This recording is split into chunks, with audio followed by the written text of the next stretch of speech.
Isang malungkot na balita ang tumama sa industriya ng musikang Pilipino. Ang buong bansa ay nagluluksa sa pagkawala ng isang dakilang alagad ng sining. Ang OPM icon na si Haji Alejandro ay pumanaw na sa edad na 70. Ang kanyang mga awitin ay nagbigay ngiti at pag-asa sa maraming Pilipino. Kinumpirma ng kanyang pamilya ang malungkot na balita ngayong araw, Abril 22, 2025. Ang kanilang pahayag ay puno ng kalungkutan at pasasalamat sa lahat ng nagmamahal kay Haji. Kilala si Haji sa kanyang mga romantikong awitin at malakas na boses. Ang kanyang mga pagtatanghal ay laging puno ng emosyon at pagmamahal. Isa siyang alamat na nagbigay kulay sa musikang Pilipino. Ang kanyang impluwensya ay ramdam sa bawat sulok ng bansa. Si Haji Alejandro ay isinilang bilang si Celso Alejandro noong ika-26 ng Enero, 1955. Mula sa simpleng pamumuhay sa Tondo, Maynila, siya ay umangat at naging tanyag. Lumaki siya sa Tondo, Maynila. Ang kanyang pagkabata ay puno ng mga simpleng kasiyahan at pangarap.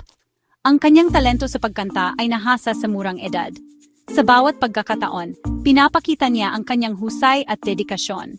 Sumali siya sa mga amateur singing contest at naging bahagi ng iba't ibang banda. Ang kanyang pagsusumikap ay nagbunga ng tagumpay.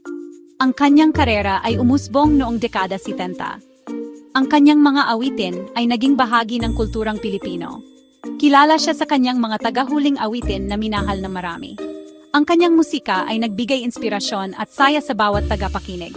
Ang kanyang mga kanta ay nagsilbing inspirasyon sa mga sumunod na henerasyon ng mga musikero. Maraming batang musikero ang sumusunod sa kanyang yapak. Ang kanyang pagpanaw ay isang malaking kawalan sa industriya. Ang kanyang alaala ay mananatili sa puso ng bawat Pilipino. Ngunit ang kanyang musika ay mananatili sa puso ng bawat Pilipino. Paalam, Haji. Maraming salamat sa musika. Ang iyong mga awitin ay magpapatuloy na magbigay inspirasyon sa mga susunod na henerasyon. Sa likod ng mga ngiti at nakakaaliw na musika, tahimik na nakipaglaban si Haji sa isang malubhang karamdaman. Noong Pebrero 2025, na-diagnose si Haji na may stage 4 na colon cancer. Isang dagok na sinagupan niya ng may tapang at pananalig. Sumailalim si Haji sa operasyon upang labanan ang sakit. Naging matagumpay ang operasyon, ngunit nagkaroon ng komplikasyon. Dumanas si Haji ng seizures dahil sa impeksyon at kinailangang ilagay sa intensive care unit. Sa kabila ng pagsubok, nanatiling positibo si Haji at ang kanyang pamilya. Nagpakita siya ng lakas ng loob at determinasyon na malagpasan ang karamdaman. Naging inspirasyon siya sa marami dahil sa kanyang katatagan at pananampalataya. Bagamat naging mahirap ang laban, hindi sumuko si Haji. Patuloy siyang lumaban hanggang sa kanyang huling hininga. Ang kanyang tapang at katatagan ay isang inspirasyon sa lahat. Sa isang panayam, ibinahagi ni Alina Vasquez, ang partner ni Haji sa loob ng 27 taon, ang hirap na pinagdaanan ng OPM icon. Ayon kay Alina, hindi naging madali ang kanilang pinagdaanan, lalo na nung una nilang malaman ang kalagayan ni Haji. Ayon kay Alina, hindi makapaniwala si Haji noong una niyang malaman ang kanyang karamdaman. Para sa isang taong malakas at puno ng buhay, napakahirap tanggapin ang ganitong balita. Ngunit sa kabila ng sakit, nanatiling matatag si Haji. Determinado siyang malabanan ang sakit at makabalik sa pagkanta. Ang kanyang pagmamahal sa musika at sa kanyang pamilya ang naging inspirasyon niya upang patuloy na lumaban. Ayon kay Alina, lagi raw sinasabi ni Haji na, "Lalaban ako, kakanta pa ako."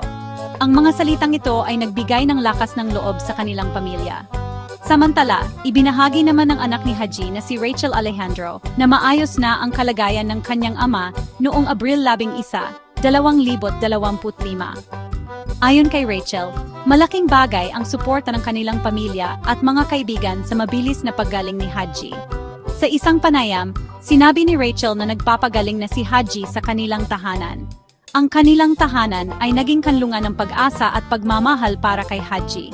Puno ng pag-asa si Rachel na tuluyan pang gagaling ang kanyang ama at makakabalik sa pagkanta. Ang kanilang pamilya ay patuloy na nananalangin at umaasa sa ganap na paggaling ni Haji. Ang mga alaala at kwento ng pagmamahal at katatagan ni Haji ay mananatili sa puso ng kanyang mga mahal sa buhay. Ang kanyang kwento ay isang inspirasyon sa lahat ng dumadaan sa pagsubok, na may pag-asa at pagmamahal, lahat ay kayang malampasan.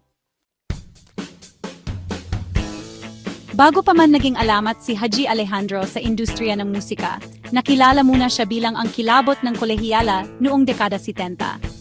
Ang kanyang malakas na boses at romantikong mga awitin ay bumihag sa puso ng mga kababaihan. Naging tanyag si Haji sa mga kabataan noon. Ang kanyang mga konsyerto ay dinadagsa ng mga tagahanga. Ang kanyang mga awitin ay laging tumatatak sa puso ng mga nakikinig. Ang kanyang popularidad ay hindi lamang dahil sa kanyang talento sa pagkanta. Si Haji ay kilala rin sa kanyang karisma at kakayahang magpakilig sa kanyang mga tagahanga. Siya ang tunay na kilabot ng kolehiyala. Ang titulong ito ay patunay sa kanyang tagumpay bilang isang musikero. Si Haji Alejandro ay hindi lamang isang mang-awit. Siya ay isang icon na minahal ng marami. Section 5, Mga himig ng isang alamat.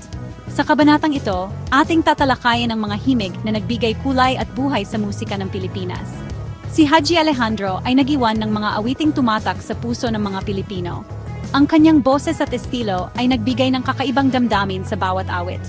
Kabilang sa kanyang mga tanyag na kanta ay ang Kay Gandang Ating Musika, May Minamahal, Nakapagtataka, Tagaraw, na nagbigay ng inspirasyon sa maraming tao. Tagulan at Panakip Butas. Ang mga kantang ito ay nagdala ng iba't ibang emosyon at alaala sa bawat tagapakinig. Ang mga awiting ito ay patuloy na pinapakinggan at inaawit hanggang ngayon. Sa bawat sulok ng bansa, maririnig ang kanyang musika. Patunay na ang musika ni Haji ay walang kamatayan. Ang kanyang mga tagahanga ay patuloy na sumusuporta at nagmamahal sa kanyang mga awitin. Ito ay patuloy na magbibigay inspirasyon at aliw sa mga susunod pang henerasyon. Ang kanyang musika ay nagiging tulay sa pagitan ng mga henerasyon. Ang kanyang mga awitin ay sumasalamin sa kultura at damdamin ng mga Pilipino. Ito ay nagiging bahagi ng ating pagkakakilanlan bilang isang bansa. Ito ay puno ng emosyon at kwentong nakaka-relate ang bawat Pilipino.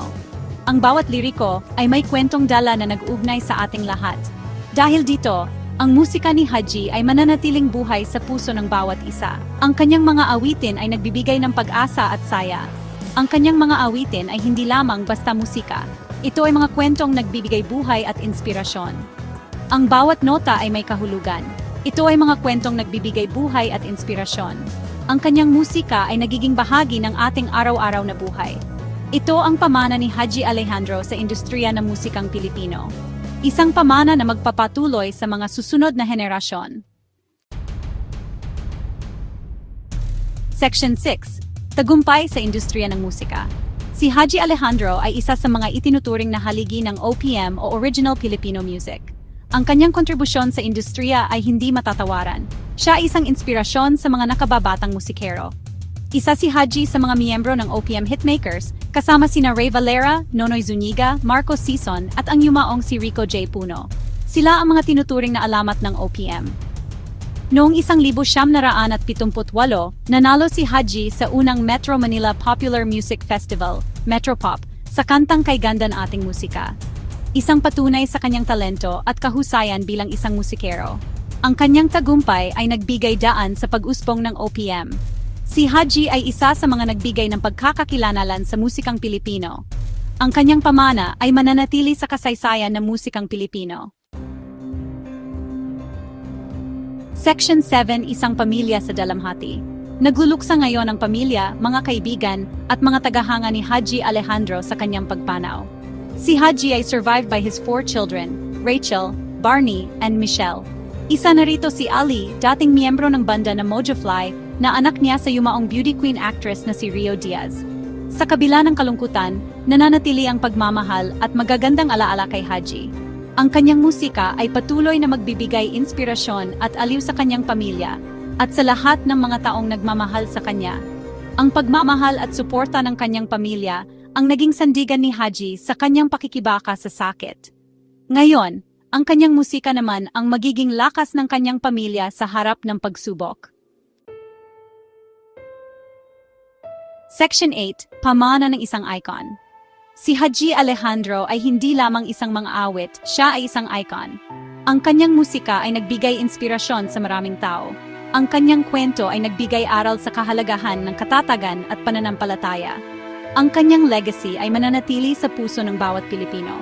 Ang kanyang musika ay patuloy na magbibigay saya at inspirasyon sa mga susunod pang henerasyon. Si Haji Alejandro ay isang alamat na hindi malilimutan. Sa kanyang pagpanaw, ipinaalala sa atin ni Haji ang kahalagahan ng pagmamahal, pamilya at musika. Naway ang kanyang kwento ay magsilbing inspirasyon sa ating lahat na mabuhay ng makabuluhan at puno ng pagmamahal.